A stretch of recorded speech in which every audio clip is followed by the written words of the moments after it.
Okay, thanks, John. We will be here for a little bit of time, but I am going to try to make this go as quickly as possible. The one major presentation I have about stalls takes about an hour and 15 minutes to go through, so hopefully we'll get through everything else a little bit more quickly. This is what we're going to do tonight. We're going to first talk about reporting and addressing airplane squawks, go through some of the procedures of how we identify when airplanes have maintenance issues and what happens after that. And I'll invite some of the folks on the maintenance side to comment about, Jim and all, to comment exactly what happens after a squawk is identified and how an airplane is eventually returned to service. Ken's going to stand up and talk just for 5 minutes or so about weather decision making. Then I'm going to do my program called The Truth About Stalls. It's a new program no one here has ever seen before except for Whit. And we're going to hammer it home for Whit. But in any event, I've got some information that hopefully will make you understand a lot more clearly how airplanes like our Bonanzas and our Sundowners can get into stall-related accidents. And then I'm going to look at some actual NTSB data so we know exactly what sort of scenarios cause accidents in our type of airplane. And then John's going to come up at the end, and there's going to be a short briefing about the status of the chief instructor position and what happens there. So, to get started here.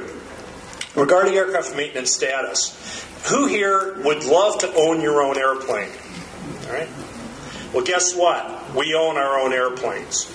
We are the owners of these airplanes. We are not renting the aircraft. And part of the issue, we have had some issues with maintenance reporting here, and part of it is because it's easy to get in the airplane renter mindset.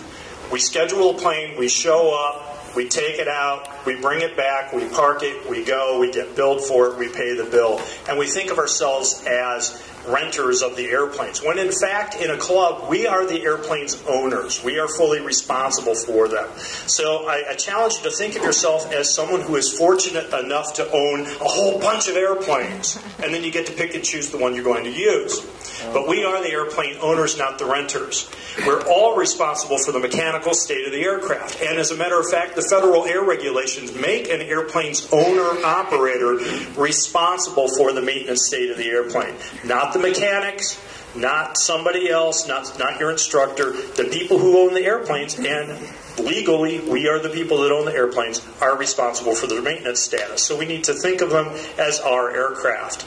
We're responsible for the cleanliness, the timely return, and everything else. And also, we want to take care of each other. We don't want anybody to have a situation where you show up to fly an airplane and the airplane's grounded or it's not available. So we're going to talk about what happens if you have charge of one of our airplanes at some point. You're flying your airplane and you find something wrong with it. How do you report it? What happens? First, reporting maintenance squawks. The procedure for reporting maintenance squawks on our airplanes is contained in the operating rules for the club. So if you go to the website, right there, the operating rules, and you click on the operating rules, you get the document, you scroll down to page 8, as it turns out, and it tells you exactly what happens when you find something wrong with the airplane. First section is non-grounding squawk. If you encounter a squawk that does not require that the airplane be grounded, you have two obligations. The first is mark the squawk in the book, in the airplane's book. Actually write the squawk down in the book. So the next person who comes out and looks in the remarks section of the book, which we all should do, sees what you found. The second obligation you have when you determine a squawk on the airplane is to put that squawk in Flight Schedule Pro. We're going to look very briefly in a moment how you do that. But we have two obligations, and this is anything that, it doesn't affect whether or not the airplane should be flown or anything like that, but a really minor issue, we still have the obligation to do these two things, to document the situation so the mechanics can eventually find it and know what to do, and so that the next owner that comes out and flies the airplane knows what the situation is as well. Now, let's say that it's something more serious and the airplane needs to be grounded. We have a whole lot of obligations if we find something that causes us to ground the airplane. And we're going to talk in a minute exactly what those sorts of situations are. But first, we have to do the two things that we had to do when it was a non-grounding squawk. Write it in the book, Put it in Flight Schedule Pro.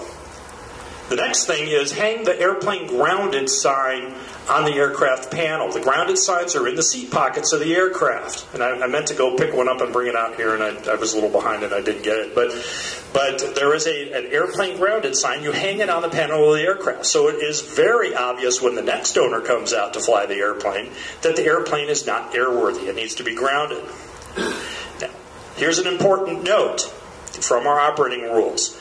The only people who can return an airplane to service and remove that grounded placard are our maintenance folks. None of us have the authority to do it. You can't call up one of the board members and say, hey, I need this airplane put back into service. It can only be done by our mechanics.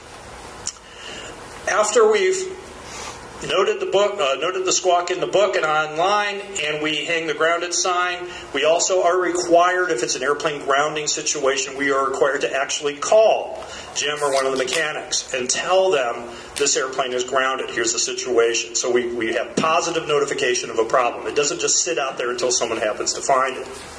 And then as a courtesy, if you look in the schedule and see that, okay, well, you know, the airplane was supposed to be checked out tomorrow and the next day, call the next couple of people that are scheduled for the airplane so that they can make alternative plans. So we've got a lot of obligation as owners and to each other when we find something wrong with the airplane. So this is when the airplane is grounded.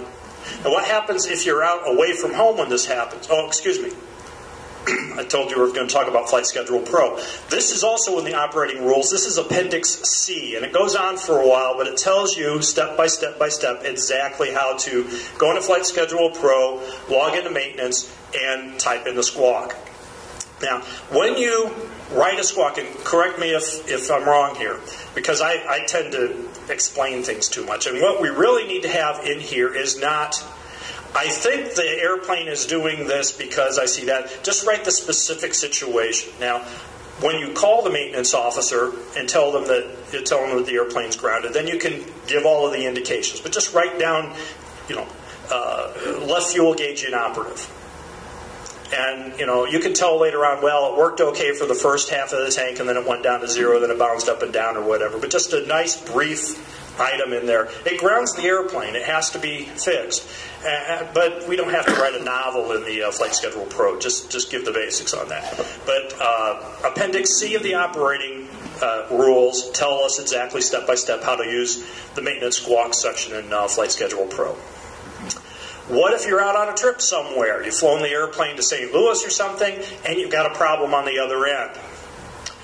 We are not, as owners, we have set these rules for ourselves. We are not permitted to obligate the club to pay for repairs without authorization from the maintenance officer. So you can't just walk into the FBO and say, hey, replace the engine or something like that. We have to call back here and get the authorization to have the maintenance done away from base. Now, we're going to talk in a moment about the sort of situations that do ground an airplane. If the airplane's grounded, it's grounded. If you can't get the authorization, you can't fly it back home and hope that you can get Jim on the phone tomorrow or something like that, or one of the other people on the phone tomorrow. If you can't get the maintenance officer and you're away from home to help with that, you are permitted to call the club president or another club officer and get authorization to have the airplane fixed. In no situation do you have the authority to violate the federal air regulations and bring the airplane home just because the club doesn't want to pay to do some work in some remote location. If the plane has to stay, you have to figure out another way to get home. But call a maintenance officer or one of the club people before you authorize any maintenance on the aircraft away from home. Now, if you have something really, I've had them put a little air in a tire and things like that, and if they charge you $10 to do that, I pay that myself and don't report it to anybody. But don't be sticking the airplane in the shop. All right, now we talked about how you ground an airplane. This is now when you ground an airplane. The operating rules of the club don't tell us when we ground an airplane, but there are some things that very definitely do tell us. First, 91-213. This is the section of the Federal Air Regulations that goes into all about inoperative equipment and placarding things and pulling circuit breakers and all of that stuff. If you want to read the exact rules on that, look at 91-213. It tells you what has to be operable in the airplane and how to deal with inoperable equipment.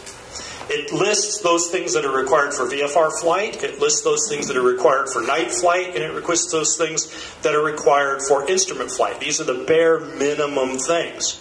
Strangely enough, it's not going to list some things that you might think are pretty obvious. For instance, there is no... You have to do really weird stuff to do this. There is no requirement to have a navigation device on board an airplane to fly IFR in U.S. airspace and controlled airspace.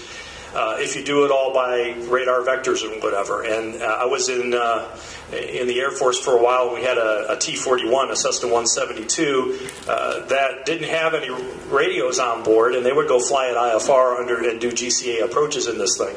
I didn't do that, but it is legal to do that. So it's not going to tell you have to have a radio, but it is going to tell you all the things about the gyroscopic attitude instrument and the magnetic compass and all these things that you need to have.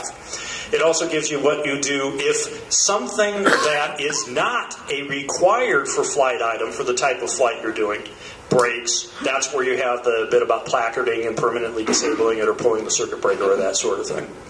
91213 is the first set of requirements that we have for an airplane to be airworthy. Anything doesn't meet those requirements, the airplane can't be flown. It has to be grounded through our grounding procedures. Second part is called the kinds of equipment and operation list. Now, Beechcraft puts these in most of their handbooks. Certainly the ones that we have all have them. It's in the limitations section of the Pilot's Operating Handbook. And whereas this is the basic rule, this is Beechcraft's way of making the rules even more stringent. And under 912113, if there is a kinds of equipment and operating list published for your airplane in the Pilot's Operating Handbook, you are required to follow it. And this is the table this is where there's a table, and actually my article that will be in the next issue of the Omni has an example of this and describes the whole kinds of equipment and operating list situation quite well. But there's a table in there, and you can look for the equipment that isn't working and then determine whether or not it's required to be working for the type of flight you're doing. The kinds of operation would be VFR, nighttime, IFR. An example of that would be a fuel gauge. Fuel gauge isn't working. All right. Can I fly the airplane? Well, 91213 says I have to have fuel gauges for the main tanks for the standard tanks, but maybe this is the auxiliary tanks in Victor. All right, do they have to be working? If you look in the supplement for the handbook, it's going to say yes, they have to be. If you look in the kinds of equipment and operating list for the regular fuel gauges, it's going to tell you have to have both of them operable to be able to fly the airplane in any situation. There are some times when, here's an example, in the A36s, we have an alternator, except for 42 Bravo, we have an alternator load meter and a bus voltage gauge and an alternator outlet, or a low bus voltage light. If the low bus voltage light is not working, the kinds of equipment and operating list says, well, as long as the bus voltage gauge and the alternator load gauges are working, you're okay to fly without that low bus volt light. So if you ever have anything that's broken, you can go in the kinds of equipment operating list. This, again, does carry the full force of federal law, so anything that is not working that this tells us has to be working, grounds the airplane. Use the procedure to ground the aircraft. Other things that might cause you to ground an airplane, if it's a little bit less clear-cut. Anything affecting the airplane's controllability on the ground or in the air.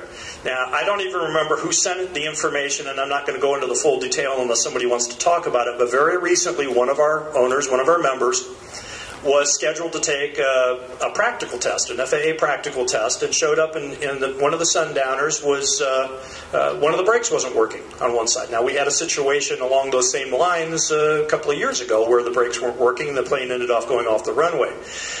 In any event, it's a required before flight item, but it's not listed in that kinds of equipment and operating list, and it's not listed specifically in 91213. But it does affect your ability to control the aircraft, therefore it's cause to ground the airplane. If you've got a mushy brake line, it might not be grounded for long, it might be something they can pump up right away, but it is grounded until you fix that. So anything like that that determines your ability to, or affects your ability to control the airplane on the ground and the air, is something that it's cause for grounding the airplane unless you happen to be able to fix it immediately because the maintenance people happen to be out there. Other things, if you find things that are squawks on your pre-flight inspection, landing gear hand crank is covered up by the spar cover. Our people here know enough about that, but we see that a lot out in the field where mechanics will put the plastic spar cover over the manual landing gear hand crank on the Bonanzas, and you can't get the crank out. You wouldn't be able to hand crank the gear down if you needed to.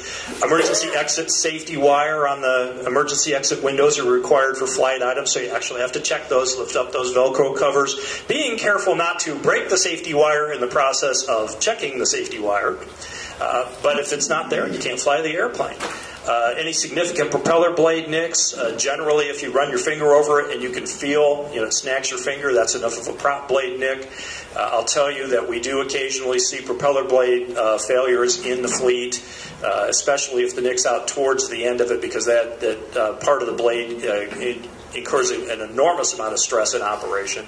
So that grounds the airplane. Any fuel leaks or drips. This is a situation I grounded an airplane, one of our airplanes, a while back because I was out here. I wasn't even going to fly that day, but as I was walking out to take some pictures of one of the airplanes, I noticed that one of the other airplanes had a continual drip down out of one of the fuel strainers. And so we went through that. This is where I learned a little bit more about how the grounding procedure worked. Anything like that grounds the airplane. If you can't hold the seats in position, that's a common squawk in some older airplanes. Ours are all in pretty good shape. Anything wrong with the seat belts or shoulder harness, anything like that, go through the grounding process. Get it fixed. Of course, if there's something that adversely affects the engine, if the throttle control is a little sticky and you can't really get it to smoothly move, or the propeller control, or the mixture, those are issues that ground the airplane until it can be fixed. Any sort of fuel selector issue or a fuel selector that can't go to the off position.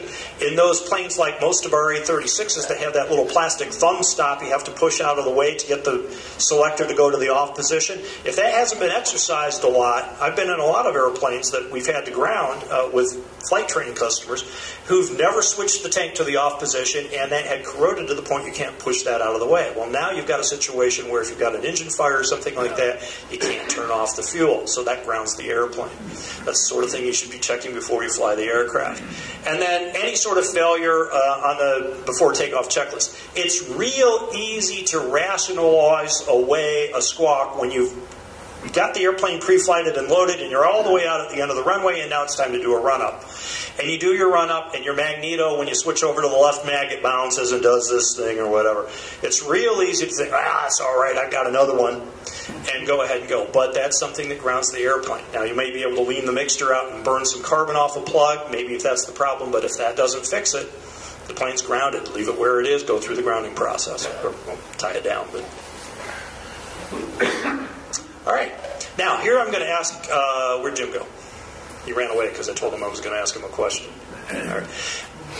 If you would, please, can you come up and just very briefly, when you see a squawk, what happens on the maintenance side of the house? Oh, I'm sorry. Was it what I'm? All right. Do I have to hold it closer? All right. When we see a squawk, what happens next? Thank you. Basically, when you see a squawk, you're going to be going to Flight Schedule Pro. We don't maintain the paper copies in the books anymore because I can access the Flight Schedule Pro from anywhere at any time. Whereas when it was put in the book, we didn't always get those squawks reported so quickly. So Flight Schedule Pro is a place where you want to go enter that information in for us. And then Ed and Stacy and myself all monitor that quite closely. And then if it's a grounding item, then one of us will go in and actually ground the aircraft.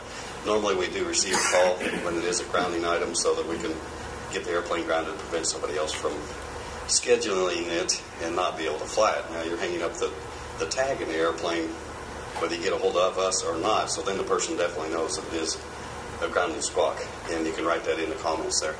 Basically, we take those squawks off of Flight Schedule Pro, and we have the squawk sheets that we work the squawk on, which allows us to sign off the return to service on that sheet of paper by the person doing the installation of the equipment or the repair, and then also by a second person doing the inspection. And then I take that information, which is the sign off, it becomes part of the records, but then I take that and type it up into a logbook entry. The FAA likes me to have all that typed up instead of handwritten. Something about my writing looking like a doctor's or something, I don't know. So I type it up and put it in there, and then that's the official return to service that's in the logbook. But the actual return to service takes place on the squawk sheet for the individual squawks as the AMP signs it off. Okay, this is what we normally do. Again? I think so. How about situations that require a flight test? How's that happen? What would require a flight test, and how does that happen? Anything affecting the flight controls of the aircraft, or flight controllability, ground control even, we wouldn't necessarily fly it for the ground control, but if we work on the nose wheel steering system or something, we'll typically taxi it. If we've made an adjustment to any of the flight controls or anything that would affect the flight characteristics of the aircraft, then typically we're doing a flight test with a qualified individual, and there's no passengers on board, so there's no risk that way. And so that's normally what we're looking for, is if it affects the flight characteristics of the aircraft. How long are the answered squawks held? I mean, do you do Okay. like 3 months and remove the old ones, or is there? Typically, it depends on the squawk. If it's some of the squawks we'll leave on there for a period of time. I don't have a definite period of time that I'll leave them on there. When the page is full, I can't get it to print out, then I sometimes delete more of them, quite honestly. So if it's a minor squawk and it's a low, tire that's maybe low on tread or brake that's soft, typically we'll sign those off, and we'll just leave them on there for maybe a week or a few days, depending on what it is. So there is some record that it's been corrected, but basically we don't take it off until it has been corrected. And we go back in. There's a field where I can go back in and write a comment on there. I have to shorten it up, and I can usually put in there what we did to address the problem. And then I leave it on there for approximately up to a week. Good question. Other questions? Can get off easy. They're saving for you. Right. Okay, let's see. We got everything there. I would like to say one more thing. Before we mentioned, I guess I want to ask a question more of everybody here.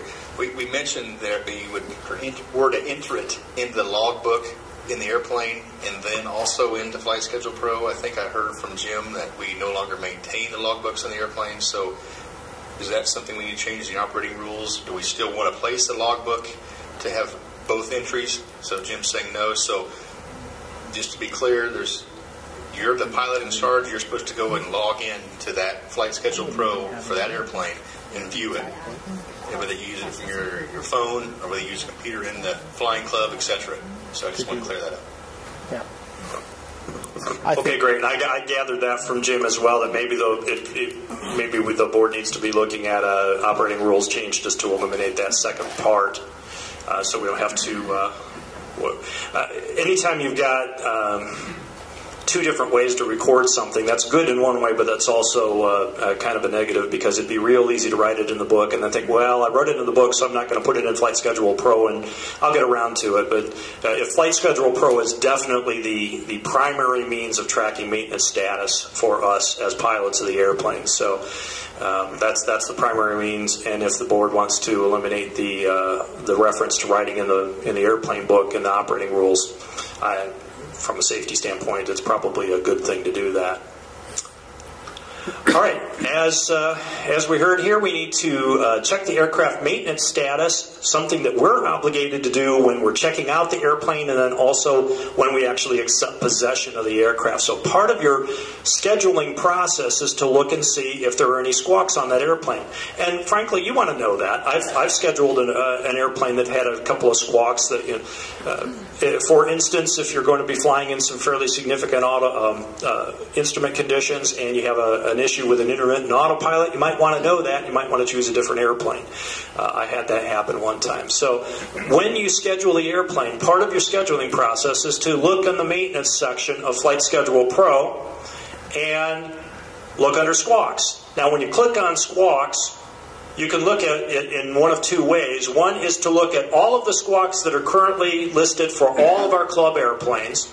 and it comes up that way originally.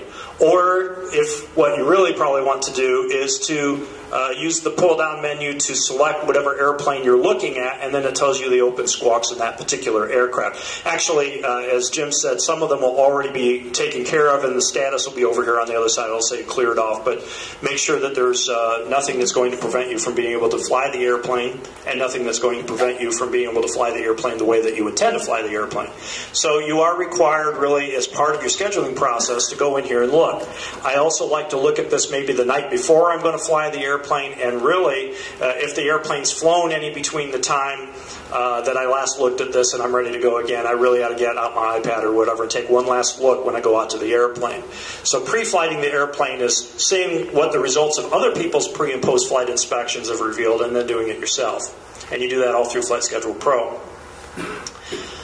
Lastly, in this section here, we have a safety reporting form that is also on the BEFC.US website. This is not a way to report squawks on the airplane. This is not a maintenance reporting form. It's general safety information that actually goes to the chief instructor and is reviewed by the board. And it is, again, under club information on the website. I think I've got it there. Yeah, if you click on club information and then the safety reporting form, you get this format right here. You write your name, you write your phone number, and your email in case somebody wants to talk to you about this. What did you see? Do you have any conclusions as a result? And what do you feel are any action items associated with this? Now, as I recall, this was added to the website a few years ago in the discussion of our rules say we don't do touch-and-go landings in the Bonanzas. I saw 55 Lima out here the other night doing touch-and-goes. How do I report that to the chief instructor so they can have a conversation with whoever's flying the airplane? And this is the result of that.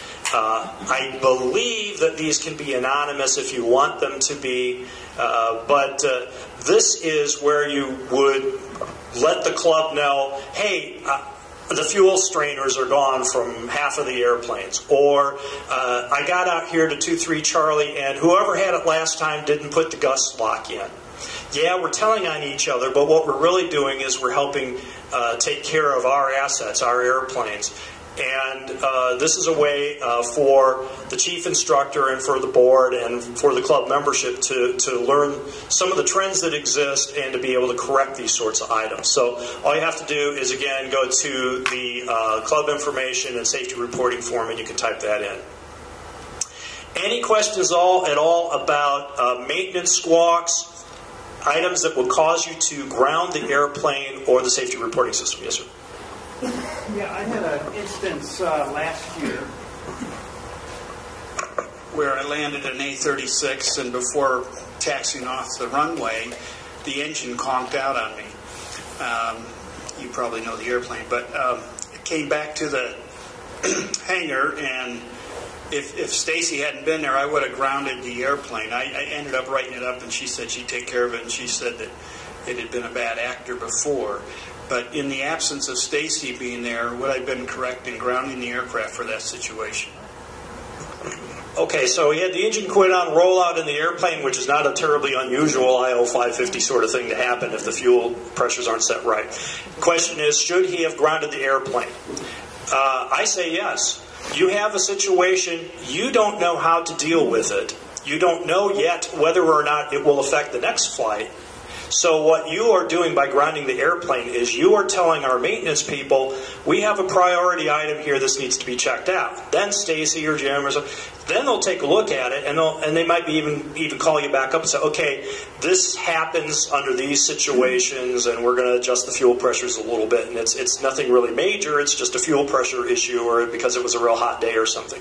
But my contention, and I'm, this is a discussion, this is not me dictating, but my feeling is yes, you'd be perfectly justified, and actually the right thing to do would be to ground the airplane until it got addressed.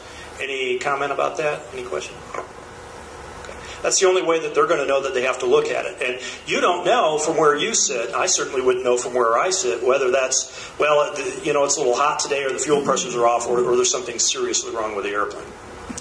Any other questions or comments? Okay. One in the back. I have one. It's the opposite of what was just said. There was a guy years ago took a sub. He didn't ground it, so no mechanic looked at it. So what you were talking about before, there was no unknown.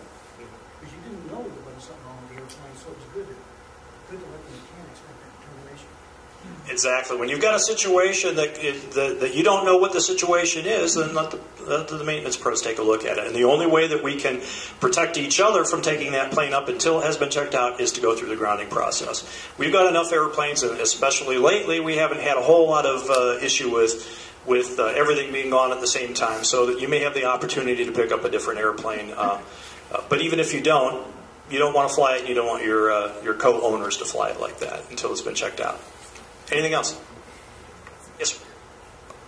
I have one that's always kind of I've wondered about it, I guess, ever since I've gone here in the club, is with 91-213, we always talk about placarding, but yet anywhere else I've only always placarded it near whatever is inoperative, but we tend not to do that here. We just say it's in Flight Schedule Pro. Is that good, or is that something we never want to consider the actual placarding in the aircraft? The point is that we're writing squawks in Flight Schedule Pro, but we're not seeing a lot of placards actually applied to the airplane. And you're exactly right. 91-213 is very clear. It has to be placarded in the vicinity of whatever piece of equipment it is. And if it's something electrical, you have to pull and tie a tie wrap or something around the circuit breaker and isolate it. So that's something that maybe we know about it. That's something we as a group of owners need to be better at. If something is inoperative, actually, not only do you write it up, but you actually placard it as inoperative. And it really needs to be done. Yes, sir. Isn't that supposed to be written up in the maintenance manual? If you have something inoperative, you're leave it alone. All right, the point is, isn't it supposed to be written in the maintenance manual? 91-213 tells you have to placard it and electrically isolate it. You don't, Jim, do you have to log it as inoperative in the log books, or you don't have to log it until it gets repaired? I'm fairly sure it says that in the AR you're talking about. It probably does. I'll double check that. I think you're probably right. Where you're actually, and at that point, then we have a situation, how do we deal with that? Because we don't have access to the airplane logbook. So we make a Flight Schedule Pro entry, and then I guess, would you all make a logbook entry as soon as you saw it? Okay. All right. So that's how it's getting in the logbooks. But you're exactly right. Jim's back there nodding, so you're exactly right that it has to be logged as well. I had a situation once. I sent actually my son over to take a check ride in the Dutchess. And anyway, I didn't think about these people doing this because they only had to drop the original off and leave it there because you had to fly over there with them. They couldn't sold in the Dutchess. So I thought, how many percent lock is it? I don't know. I didn't remember coming right back. So anyway, he went in to take the test, and while he was in there, he took a logbook to these guys, and they sent some maintenance FAA guys out there to go through the airplane, and they found that there was something that had been done to the airplane, but it was not in the logbook. I think it was a placard on one of the fuel off valves. So they said he couldn't fly. But my son at that time was finished an A&P, and they said, you're a commercial pilot.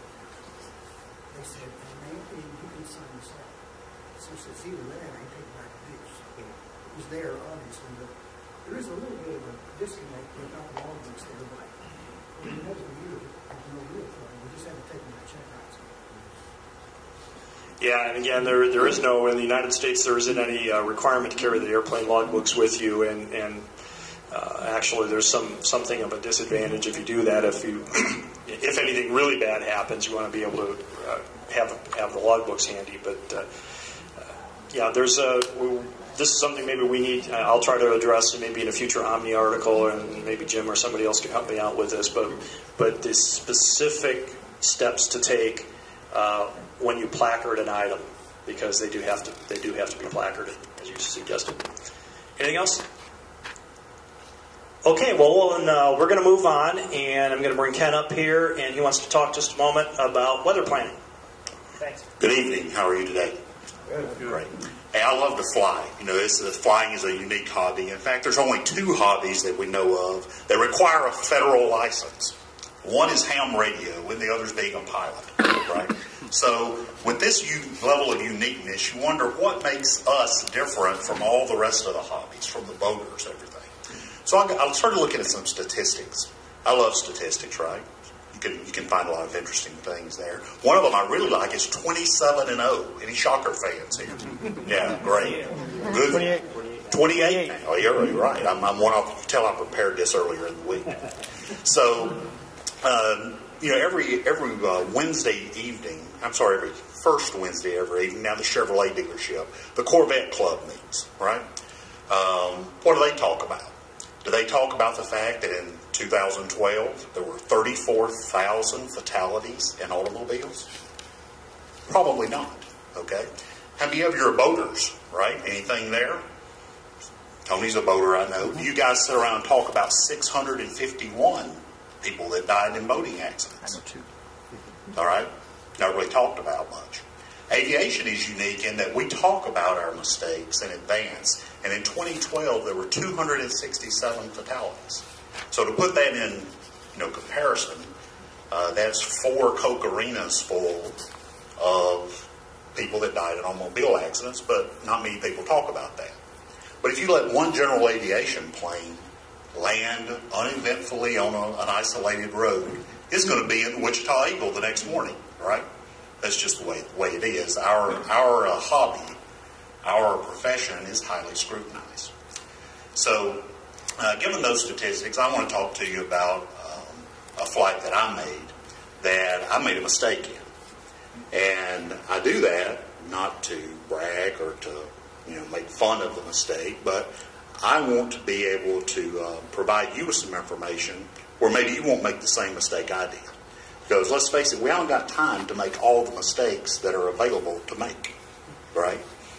One of them will catch you, and you might be one of those 267 people in 2012. So mine started the morning, Sunday morning before Oshkosh last year. Got up, looked at the weather again. I knew I had a narrow opportunity to get out of Beachfield VFR. About 4 hours. So hey, no big deal. Marginal, I can handle a little marginal, 3 miles visibility, that's 1.5 miles this way, 1.5 miles that way. Just kidding, I know the rig. But we knew there was a small chance there. We got there, had a flat tire. So, first link. Then, second, if you're going to be somewhere with a flat tire, by the way, Beachfield's the place to be in a Bonanza anyway. So we get the tire changed, an hour's gone by, look at the weather again. Oh great, it's improving. I'm looking at Mid-Continent first. Then I'm looking at McConnell, our official weather for Beachfield. It's improving. And which runway do I use? 140 winds south. No big deal. I'll take off to the south, make the pattern, turn back, and be on my way. Problem is, 140 means that it's more out of the east, not the west. So the weather was deteriorating, not improving. And as I took off, I entered, I was still in Class G, right, as I got out, but on the edge of Class G, and got into areas of very limited visibility.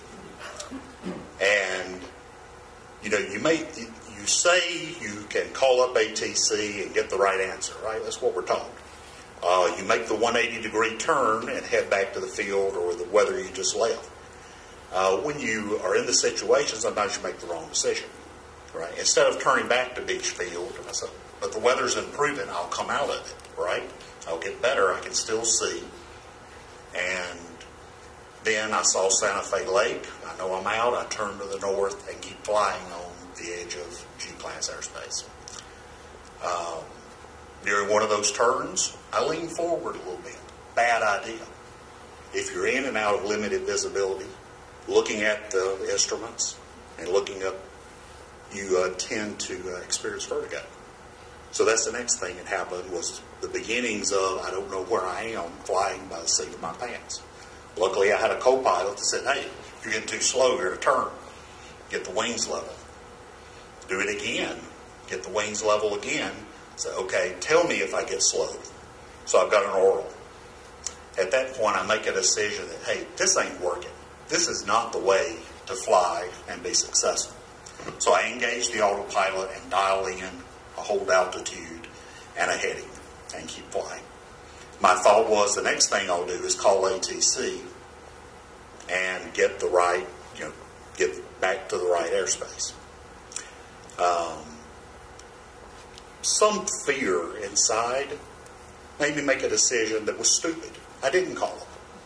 Maybe I was scared of filling out forms. Maybe I thought there was the enforcement actions down the road. I didn't know. So what I did is kept flying a little while longer and got into some improved areas. Okay? So I looked back afterwards thinking about the decision and said, why would I make such a decision? How many people have gotten infractions from the FAA for asking for help in bad weather? Looked for it. Couldn't find one. Because guess what? That's baloney. There's not any. There's no instances where that ATC calls out and tries to prosecute a VFR pilot for asking for help. But, hey, in the moment, that stupid had gone off the scale and did that. So, call for ATC if you've got a problem.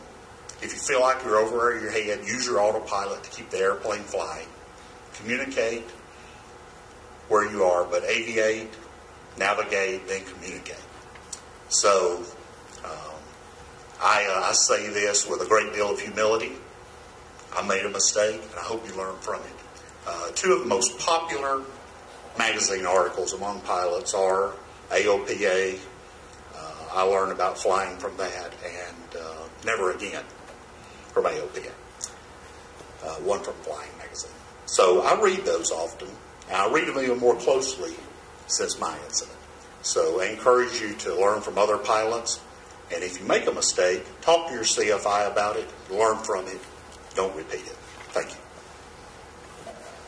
Great, thanks. Really appreciate it, Ken. All right, let's take just about a 5-minute, no more than 10-minute break. You can refill your pizza. Initially, actually, I developed it last year, earlier than that, for the Australian Bonanza Society. I had the opportunity to go down there and wanted to do something unique that was worth it to them for me coming down there instead of just the same old stuff. So I started looking at some data about stall accidents, and I found some things that were really, really surprising to me. Like Ken, I'm kind of a data guy. Some of you probably see some of the publications that I do, and I look pretty critically at accident scenarios and accident data. And very frequently, in the process of finding the data, I learn things that dispel some of the myths that we have about flying airplanes. And one of the big myths that I was able to shed some light on is, how do airplanes stall? Why do people stall airplanes? What are we teaching people incorrectly so that they do not recognize and avoid stalls? And how can we teach people to better visualize situations that lead to stalls so that they can recognize the issue and recover from them? And so I put together this program called The Truth About Stalls. I modified it for the American Bonanza Society because that's my day job, and my co-worker over here has seen this in that respect. I've done it in a couple of different versions. I did it just last weekend in Lansing, Michigan in the Great Lakes Aviation Conference, where I looked at stall accidents across a wide range of types of airplanes. And the interesting thing is that the unusual and unexpected information that I derived for the Bonanzas, and in this case for the Sundowners as well, is pretty much true across the board. What we think we know about stalls isn't really what's going on. So tonight I'm going to present to you what I call the truth about stalls. Today's lesson specifically is don't stall unless you mean to. All right? And I'm going to emphasize the need to do a lot of stall practice so that we can avoid the situations that lead to stall type of accidents. If you, like me, read a lot of NTSB data and a lot of FAA information, or if you're a big reader of AOPA Pilot and some of the things from the Air Safety Institute, or some of the other aviation press, maybe the things that I write for American Bonanza Society, you will see that stall-related accidents have really risen to the forefront of accident investigation. We don't always see them referred to as stalls. The term that you see all of the time anymore is loss of control. There's a group called the General Aviation Joint Steering Committee, the GAJSC, which is an industry and FAA consortium that is looking very, very deeply at general aviation accident causes and trying to change the pilot training syllabus to better address some of those issues. And the JSC has, the very first report they put out was on loss of control. I was fortunate to be able to be working with some NTSB board members earlier last week as well, and that's what they kept talking about, loss of control. Now, when I hear the term loss of control, I'm thinking, okay, the guy went off the side of the runway in a crosswind, or got up in some turbulence and got the airplane turned up into a spiral, and something happened and the airplane was under control and now it's not under control anymore. But be advised that anytime you see anything in print, basically from now until the next buzzwords take over, that says loss of control, what they really mean is an aerodynamic stall. And this is the #1 item of concern on the NTSB and the FAA and the industry's radar about it. So we're going to talk about some of the things the JSC has done and some suggestions I have based on the data to be better able to keep yourself from becoming a loss of control statistic. This was actually a debonair, but this was a Beechcraft accident, a stall scenario. If I were to ask you to describe to me the most common type of stall scenario, what situation most commonly causes stalls, leads to stalls in Bonanzas and Sundowners or general aviation airplanes altogether, what do you think is the most common stall scenario? Base to final. Base to final, base to final, go around, what else? Anything else? Base to final, that's the one that we tell ourselves. That's the one that's always in the magazines. That's the one that our instructors drill into us. Maybe they're doing a good job, because the reality is it almost never happens. I went through 10 years of NTSB accident reports. And you can't go onto the website and type in stall or loss of control and have it give you all of the accidents. Because what happens is you'll type in stall, and I want to see all the accidents that are involved, and the word stall appears in it. And what you get eventually is witnesses said they heard the engine stall, and so that pops up when you do that sort of search. And loss of control, sometimes you get the crosswind, sometimes you don't. So you have to go by every single one when I'm supposed to be sleeping at night, going through all of these things to come up with the data. And interestingly enough, when I did it across the board, well, not every accident, but a wide range, everything from Cessna 152s and 172s through our types of airplanes, and Barons and Cessna 310s, and even Pilatuses and Pilati and TBMs and those sorts of things.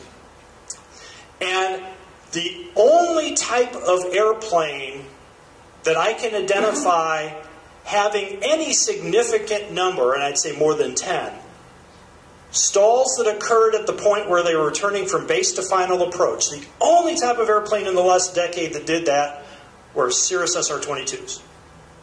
And I think that kind of reinforces the stereotype of the lack of stick and rudder skills taught in some of those airplanes. But you don't even see it in Cessna 172s or anything like that. We don't stall airplanes the way we think we stall airplanes. So let's talk about some of the scenarios and some of the things that make stalls happen and sometimes makes them a little bit worse. There are 3 types of stalls. Power on stalls, when we've got some engine power going. Power off stalls, sometimes, and the power ons are sometimes called a takeoff or a departure stall.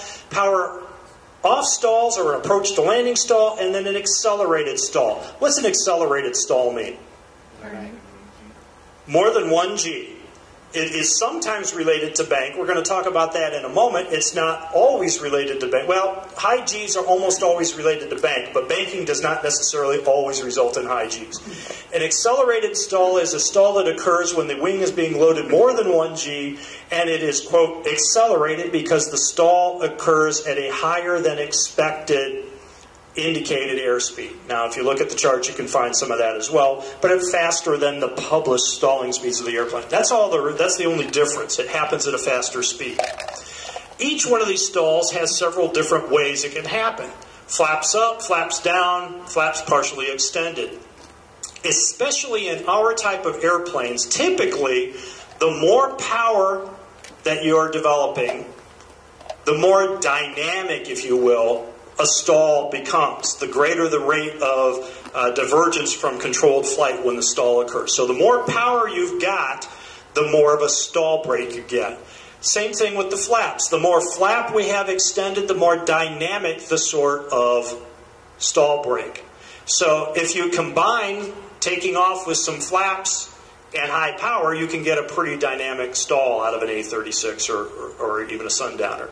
But the way that we train these airplanes, train these stalls typically in flight, this is a flaps down, this is a flaps up. But we don't train this with some partial flaps, and that's the sort of situation that leads to a lot of stalls in our types of airplanes, where people are doing a short field takeoff, and they're trying to clear that tree line on the far end, and they find themselves at a high angle of attack with a lot of power and some flaps, and it diverges from controlled flight a lot more quickly than the way they trained to do it. So let's talk about that term, critical angle of attack. The angle of attack is as we know, it's the angle between the relative wind and the chord line of the wing. All right, that's the strict definition of it. And this drawing comes right out of the FAA's training materials. It appears in 2 or 3 different documents the FAA has. And it shows you what's basically going on, that when you've got a certain angle of attack, air flows across the wing, you have pretty good airflow adherence, and it develops lift so that the airplane is able to fly. As you increase the angle of attack, this one's at about 16 degrees or so, you get to a point where you start to have a little airflow separation. The inertia of the air, if you will, doesn't allow it to completely fly around and stick to the wing. So it starts to burble. And this creates less lift because you don't have as much wing area creating lift, but it also increases the drag pretty significantly. Eventually you will get to a point where there's enough airflow separation that the amount of lift being developed decreases significantly while the drag goes up phenomenally. And now the wing isn't able to support the weight of the airplane. Now, this is called the critical angle of attack, which in most general aviation airplanes is roughly a 17-degree angle of attack. Often, I remember back when I first learned to fly, people would ask me, what happens at the critical angle of attack? And the answer was always, the wing stops developing lift. Well, that's not true. The wing develops less lift, but the drag becomes a huge factor as well. So it develops some lift at this point, and all you have to do is lower the angle of attack a little bit, and you get 1 degree, and you get to the point where you've got pretty good airflow separation. We'll talk about that in just a moment. All right. This is the diagram again that you can see black and white versions of this going back to World War II pilot training documents. And it tells us basically what's going on with angle of attack, but it gives us a very erroneous impression of what happens. What does this picture suggest to us about stalls? This suggests that in order for the wing to stall, the nose must be pointed very high up. Right? Okay. So, this gives us the erroneous impression that if I'm doing a takeoff or if I'm coming down on final approach and I've got the nose down, I'm not going to stall the airplane. And if it starts to feel sloppy and it starts to give me that burbling motion, that must just be a little turbulence. The wing's not stalling because I've got my nose pointed down toward the runway. So what I did, and I've never seen it done anywhere like this before, but I've actually got this posted on, I've got a personal website, masteryflighttraining.com. Some of you get my newsletter. And I've got this presentation there, and if you want to cut and paste this, feel free. I mean, you know, I did it, but I'm not claiming any ownership of it. All I did to visualize how we can stall in situations where we don't normally think we can stall because the nose isn't way up, is I drew little airplane symbols around these wings, and I tilted it. Here you are, come down final approach. And, oh, I'm coming up a little short of the runway, so I bring the nose up a little bit. Instead of adding a little power, I kind of instinctively pull back on the stick. And then I pull back some more, and suddenly I go to where I'm developing some drag, and the airplane starts to sink. And so I naturally pull up a little bit more, and pretty soon I can be where I am still pointed way down toward the runway at the critical angle of attack of the airplane. And this is something that we don't show pilots very well, that you can stall the wing when the nose is pointed downward. Now, who's an instructor here? Okay. And who here has earned their private pilot certificate after November of 2011? Okay, a couple of you. You won't know the answer to this because you don't know what it was like before. But the instructor pilots, there was a significant change to the FAA practical test standards that went into effect in November of 2011 related to the presentation of stalls. Does anyone know what I'm talking about? It's strangely enough, I addressed a group of designated examiners a couple of weeks ago, the thing up in Lansing last week, and they didn't know the change. And most of them, after I told them what it was, didn't know that's the way it was now. Let's go back to learning to do an approach to landing stall, power off stall. We're going to go do a stall in the airplane. Think back to when you did it last time for a check ride, or even the last time you practiced. What do? You get out there, you get up some altitude, you do a couple of clearing turns, you look for traffic, nobody's around, you pull the power back, you start slowing the plane down, you gradually work it into the landing configuration, and you hold altitude until you've got the nose way up there like that, right? You hold altitude, and then the wing burbles and it stalls, and the nose starts to drop a little bit, and you give it the rudder you need to, and you recover. If you earned your private pilot certificate before November of 2011, when you took your check ride, the criteria for passing were this. Number one, you did all your clearing turns and all that procedure correctly. Number two, you maintained plus or minus 100 feet of altitude in the entry. You couldn't climb or descend. That forces you to bring your nose way up to try to hold altitude as it slows down. And then, number three, the criteria was that you recover from the stall with a minimum altitude loss. Does that all sound familiar to you? Especially that plus or minus 100 foot? This is one of the most significant things to come out of that joint steering committee and the look at loss of control stall accidents. In 2011, in November of 2011, the FAA changed the criteria and the procedure for presenting stalls for the practical tests. And now the criteria are you get some altitude, you get a little extra altitude because you're going to lose some. And you do your clearing turns and you pull the power back and you slow the airplane down, you put it into the landing configuration, and when you are down to your normal final approach speed, you let the nose drop. And you start a stable descent at 500 to 600 foot per minute. And you go down like you're going to land. And then you, following the practical test standards as they exist now, you bring the power all the way back to idle, and you gradually bring the nose up until you get the first indication of aerodynamic stall, which is going to still happen if you do it right, is going to happen with the nose way down. And then further, there is no criterion for altitude loss any longer. You could lose 1,000 feet before you stall and they don't care, as long as you still have enough altitude. They're looking for stable descent, gradually stall it. And then the recovery, instead of recovering, I didn't say it, but the recovery was always recover at your initial altitude. They want you to hold altitude, stall, recover at the same altitude with a minimum altitude loss. Now the criteria instead says, you come down, you stall the airplane, and you recover to a VX climb attitude and power and configuration. They actually, somebody got it right. They actually want us to present and practice and be evaluated on stalls the way they would actually happen.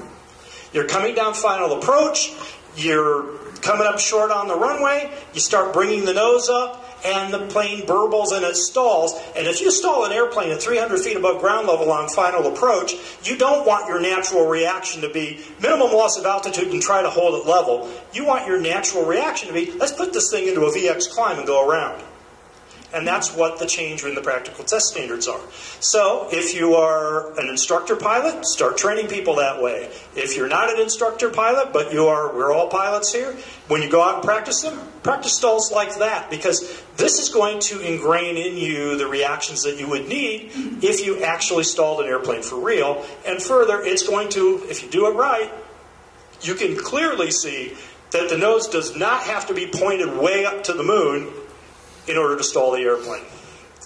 This is a very, very common sort of stall scenario, coming in at a high angle of attack on final approach. Not during the base to final turn, but very frequently on short final. And those stalls that occur in the landing configuration, those power-off stalls, especially in Bonanzas and Sundowners, especially Bonanzas, tend to be dropping it in from 50 feet above the ground on short final or even right over the runway. They don't tend to be way out, a mile from the airport and getting a high angle of attack on one wing and snapping it over. We don't do that. Now, we train ourselves to do that. We read about it all the time. So maybe we're doing something right. We don't want to stop practicing that, but we do want to start practicing stalls like this. Another very common stall scenario looks exactly the same in the diagram, and that's a stall on a go-around or a missed approach. You're coming in, and instead of coming up short of the runway or something, a deer runs out there, there's traffic, or for whatever reason you decide you're not going to land this time around, I'm going to go around. If you allow yourself to pull the nose up before you apply power, you get exactly the same sort of situation. Further, if you trim, especially in the Bonanzas, if you've just got 2 people on board and you still have a good amount of fuel, well, the Sundowners are pretty nose-heavy airplanes too. If you trim a lot on final approach and you get the thing slowed down to 90 knots or 80 knots and you're still trimming the nose up, and then you decide you need to do a go-around, it's going to pitch up to a high angle of attack. It might or might not cause the nose to come way up, but you are initially going to get a significant increase in angle of attack. And this sort of thing is what goes on here as well. Oops, getting ahead of myself.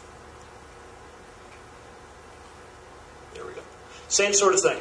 Stall on, go around. It looks exactly the same.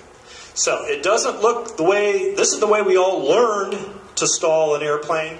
This is the sort of thing that actually gets us, and this is how we can practice to avoid it.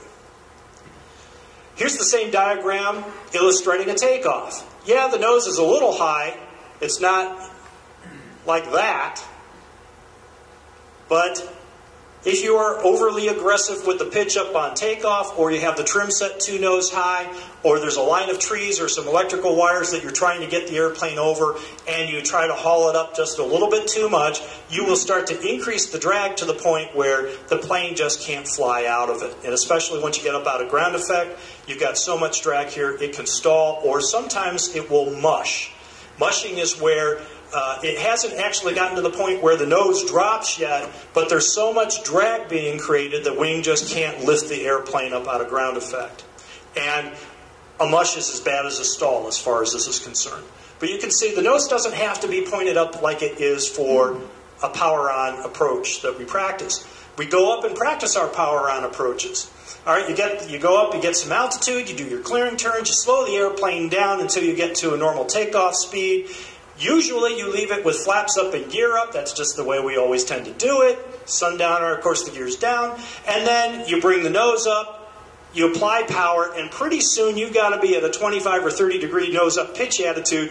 You're looking at low orbit up here, especially when there are just 2 of you on board and fuel on the airplane. And it doesn't stall until it gets way up like that. The reality is, if you start from a slow configuration with the gear down, which is going to cause the rate of deceleration to happen much more quickly, and even if you've got some partial flaps extended, because this sort of thing happens very frequently when someone's doing a short field takeoff, you could see if you practice that, you could get into a situation where you can do a power-on stall without having to bring the nose way up, if you do it right. It takes some doing to be able to get it like that in practice, but if you do it right, you can demonstrate that the plane will give you a power-on stall at only about a 12 or 15 degree nose-up pitch attitude, not pointed way up like the way we were taught to do it. The FAA has changed test standards on this as well. Instead of having you slow the plane down and then apply power and try to make it stall within a certain, I think it's 200 feet altitude is on the private. But instead of doing that now, the criteria is put the airplane into a maximum performance climb attitude and then bring the nose up even more from that. And so the FAA, again, really got something right with the changes in the practical test standards because they're starting to look at these data. Any question about those? All right, so this is what a high angle of attack looks like. And just to visualize again what's going on, of course the airflow separation is causing condensation here so you can see it. The nose of the airplane's pointed that way. What direction do you think this aircraft is actually traveling through the air? It's going that way somewhere. And there's this huge angle of attack. It's an extreme case of that because he's got so much power to fly through it. But it's a good visualization, I think, of what can happen at a high angle of attack. Let's look just very briefly at some of those terms and some charts here. I won't look at charts very long at all. Critical angle of attack, again, is the point where the drag builds up and the lift starts to drop off. It doesn't stop generating lift, but the rate of lift generation does decrease. And that happens at about 17 degrees, 18 degrees angle of attack in most of the airfoils in light airplanes. Right next to it, we have the maximum lift. This is about a VX angle of attack. And so what's this tell us? When the wing stalls, you do not have to push the nose down to where you've got a windshield full of ground. All you need to do to go from stalled to the maximum lift the thing can possibly generate is to lower the nose a couple of degrees.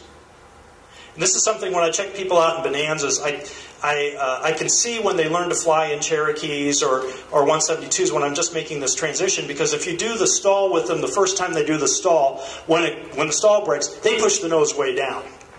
And then, of course, the next thing you do is you feed in 300 horsepower, right? And the last thing you would want to have happen if you stalled at 300 feet above ground level on final approach is to point the nose way down at the ground and then give it the gun. Right? So, lower the angle of attack to a normal climb attitude as you feed in the power, and the plane will fly right out of it. You can do this even in Cessna 172s, and I have a fairly limited amount of experience in the Sundowners here. You don't have to push the nose way down to recover from a stall. You can go from stall to the maximum performance with a very small change in angle of attack.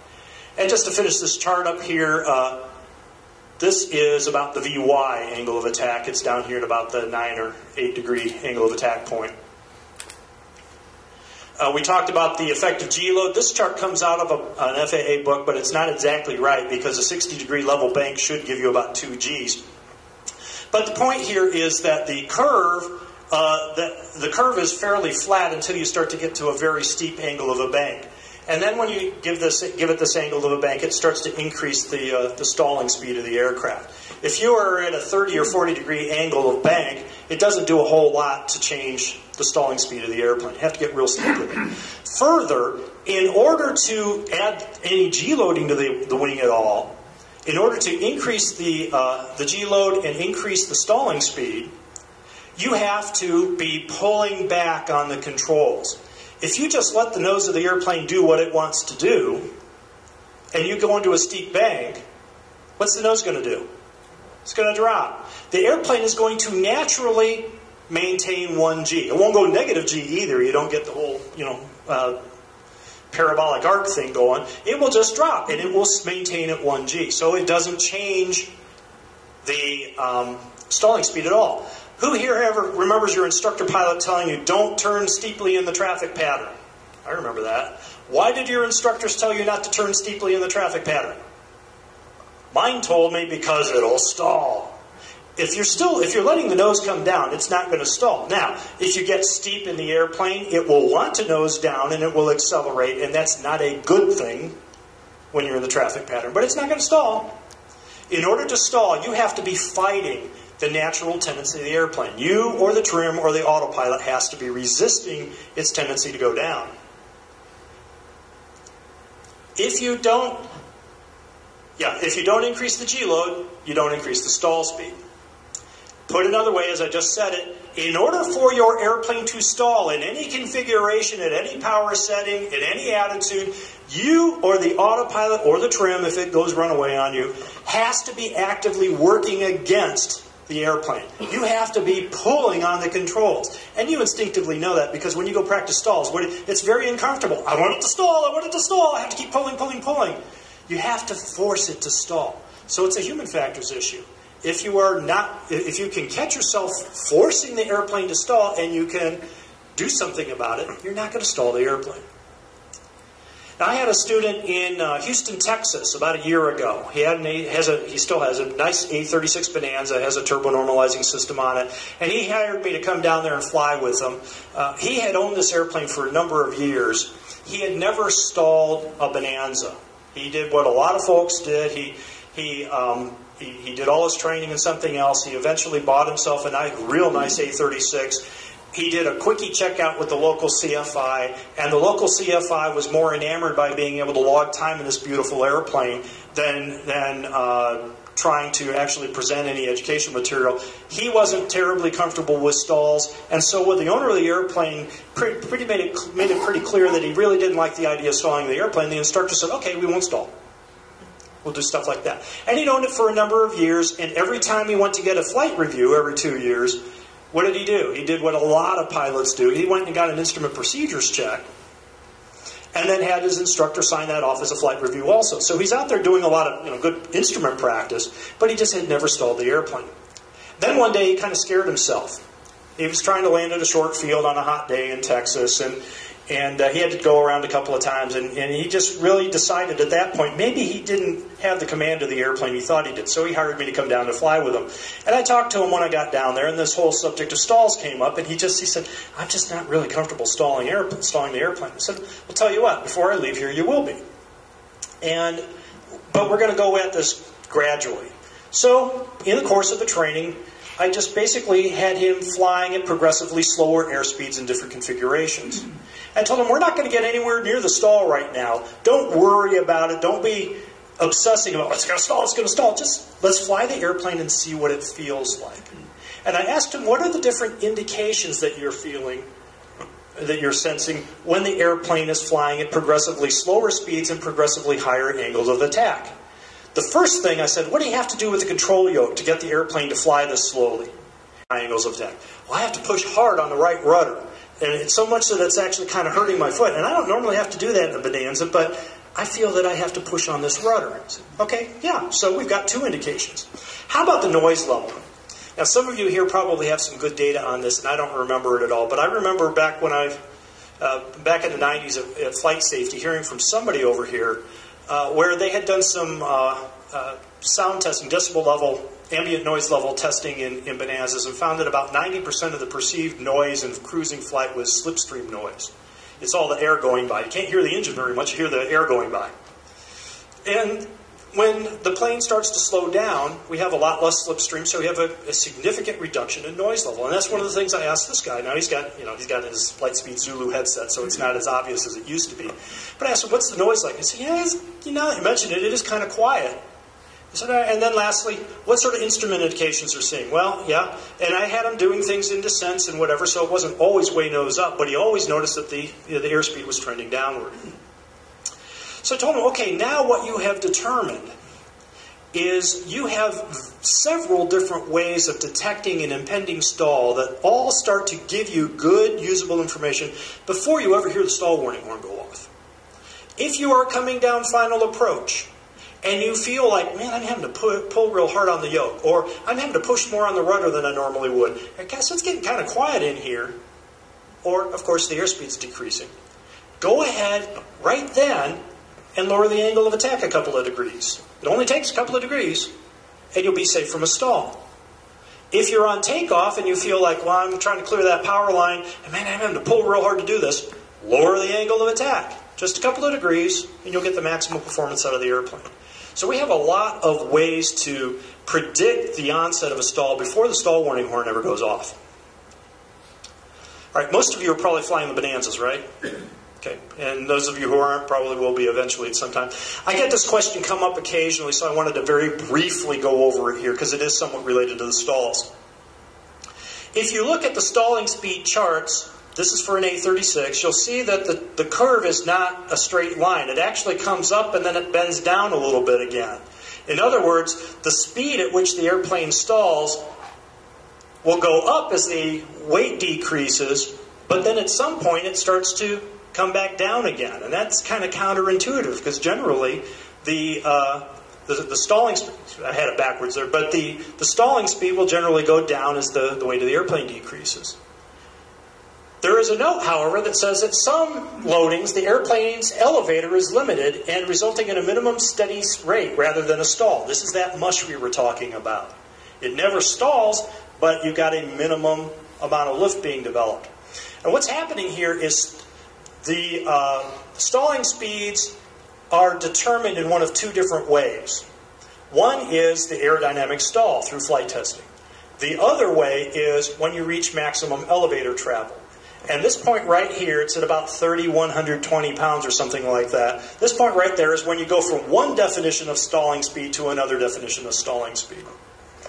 Now, where this question comes up, because most people don't look at, most of the people I fly with anyhow, don't look at that chart.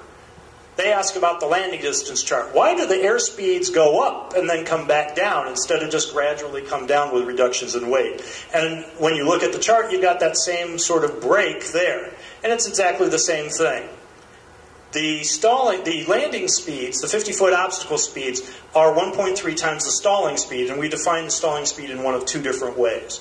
So it's a little bit of, it's trivia, it's esoteric, but if one of you is checking out somebody else in a Bonanza and anyone ever asks this question, why do the speeds not follow a straight line? It's because we define stalls in one of two different ways, and in certain loading conditions, you will reach full aft elevator and the airplane will never give you a traditional stall, but you have to base all of your performance off of that. Let's see if I can get this to run. Some of you may have seen this before. It's a video of an A-36 that was taking off in Central California a couple of summers ago. It was 104 degrees Fahrenheit. It was the pilot and his family, a total 5 persons on board, were taking off. And if I can get it to run here, the video quality is fairly poor, but you'll be able to see what's going on. And just think about, as you look at this, think about what the pilot was thinking and think about angle of attack and some of the indications he might have had. All right, so he's taking off. First point is it's taking a lot of time to get off the ground. Now watch what happens to the pitch. He starts bobbing it up and down, and then he pulls it off. He's at a high angle of attack, and what's happening here? All right? And he's at high angle of attack, and the plane just can't sustain flight, and it pops over. Oh. Yeah. Okay. 3 of the people survived that. 2 of them did not. 3 of them, strangely enough, because it's very unusual in A-36s, it was the people in the rear-facing seats that did not survive it. It's almost always those are usually the most survivable seats. All right, now I'm going to see if I can do it. I'm going to look at it in little segments here very briefly. All right, he's taking a lot of time to get off the ground. Huge amount of time. He's in clean configuration, high power. Now look, when I restart it here, watch, the nose is kind of bobbing up and down. He's almost like he's forcing it to get off the ground. He gets it up there, and he tries to go up. You really can't see it in this picture. If you get a magnifying glass and you try to look, that elevator is almost all of the way up at this point. So he's reached that point where he's at maximum elevator deflection. All right? Now, he starts wobbling back and forth. What's going on when it starts to wobble? Mushing out. He's mushing. He's getting a lot of drag. He's got a little bit of a crosswind, and maybe that's a bit of a factor there as well. You really can't see it very well, but you can see a little bit. You've got some aileron deflected here. When a wing starts to drop off, your natural tendency is going to be to try to roll it level with the aileron. But what's the problem if you add aileron at a high angle of attack? Right. Okay. You increase drag significantly on the wing that has an upward deflected aileron. And if it's already in a mushing condition, or very close to it, or a full-blown stall, and you apply aileron to increase drag on one side, that wing is going to have less lift than the other wing. And what's the tendency of the airplane going to be? It's going to roll right on over with you. Eventually, this could lead you into a really nasty sort of snap situation.